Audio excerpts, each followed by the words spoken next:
Rice Ahmad की qualification degree entirely different थी। Real estate में आप ये समझ लें कि ऑन डिमांड इनको इनवाइट किया गया और यहाँ पे इस सिस्टम का हिस्सा बनाया गया। हमारे मोस्ट सीनियर कंसल्टेंट हैं। बड़ी एनर्जी के साथ वो इस मार्केट के अंदर अपने कस्टमर्स को डील कर रहे हैं और बड़े ही लॉयल्टी के साथ अपने काम के साथ में मुखलिस हैं और अपनी कंपनी के साथ में मुखलिस हैं।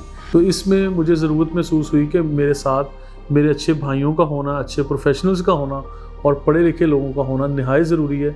हमने इनसे बहुत कुछ सीखा है और हर आने वाला PPL में पाकिस्तान प्रॉपर्टी लीडर्स में लड़का इनसे बहुत कुछ सीखते हैं। I believe mister Raees is one of them who is leading team PPL in a very decent way, in a very professional way.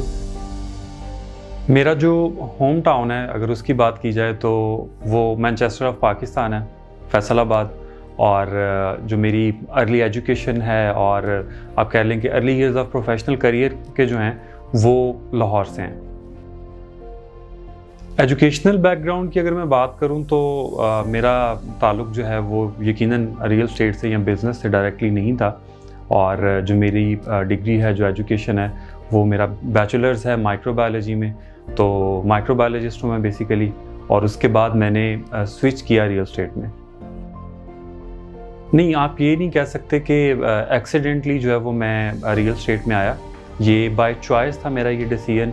Real estate में आने से पहले जो है वो मैं फार्मास्यूटिकल में और डायग्नोस्टिक डिफरेंट सेंटर्स में जो है वो मेरा एक्सपीरियंस जो है वो रहा था। और उसके बाद जो हमारे चेयरमैन हैं PPL के अदनान साहब, उन्होंने बड़ा मोटिवेट किया और मुझे इस फील्ड को ज्वाइन करने के बारे में कन्विंसिंग इन्विटेशन, वो उसका जो तमाम क्रेडिट है वो यकीनन मैं अदनान भाई को जो है वो देता हूँ। रियल एस्टेट में आने का एक मकसद ये भी था कि मुझे एक बड़ा कैनवस चाहिए था खुद को एक्सप्रेस करने के लिए। मतलब मुझे जॉब में रहते हुए चीज़ें उस तरह से समझ नहीं आ रही थी और वो जो आप कह लें कि एक प्रोग्रेस लेवल था, जो ग्राफ था, वो भी उस तरह से जाता मुझे दिखाई नहीं दे रहा था। तो कहीं ना कहीं बैक ऑफ द माइंड जो है वो चीज़ें चल रही थी, बस उसको एक वो ट्रिगर, एक स्टिमुलस जो है वो चाहिए था, जो कि हमारे चेयरमैन साहब ने मुझे दिया और then I switch to real estate.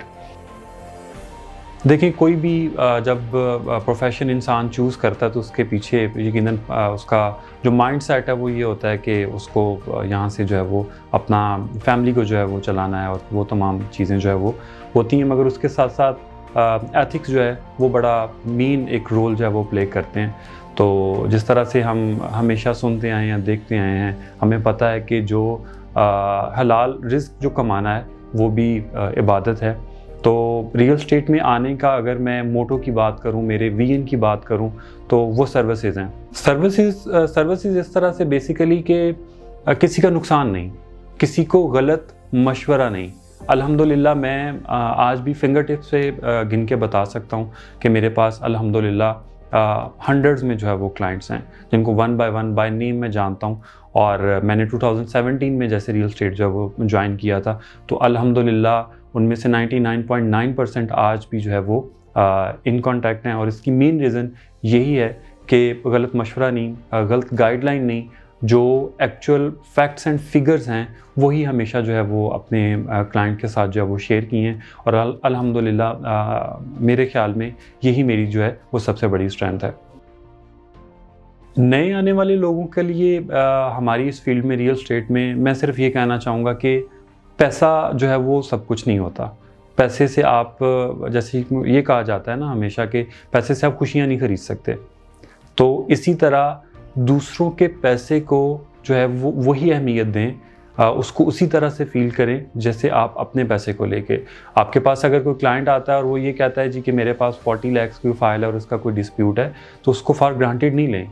Just think for a moment कि अगर आपके कहीं 10 रुपये भी ज़ाया हुए हों या होने जा रहे हों तो आपको किस लेवल की जो है वो तकलीफ़ होती है। इसी तरह अपने एक अंडे के लिए किसी की मुर्गी जो है वो ज़िबा करने की तरफ नहीं जाएं।